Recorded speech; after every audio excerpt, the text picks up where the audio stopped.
Hey there, I quickly wanted to cover what SEO is like in 2019. Again, SEO stands for Search Engine Optimization, and it's how your website appears when people search things in search engines such as Google.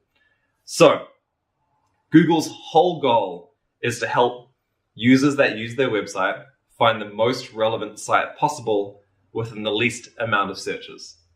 So, if I'm searching best restaurant in Auckland, and the first thing that appears is a restaurant in a different city, that's not going to be very helpful for me because I might click on it, I might spend some time looking at it and then realize it's in Hamilton and be like, damn it, and then I'll go back and I'll search it again. Google doesn't want that. Google wants for whatever to appear first to be very, very relevant and also very engaging. So again, Google's taking in elements of how long people are spending on the site. Are they bouncing on the first page and things like that?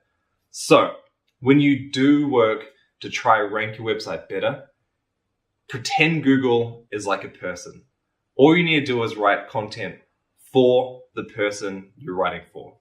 And if adding videos, maybe adding a map, if that's helpful to the person, then add that in because it'll also be helpful for Google.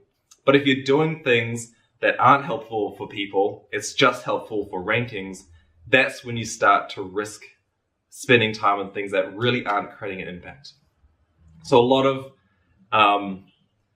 the mass market outreach SEO people will suggest kind of creating content just to rank, and the content is either bad content or they've just it's called spun content, where they've taken one blog post and they just spin the words around hundreds of times and they can create 100 blog posts from the one blog post.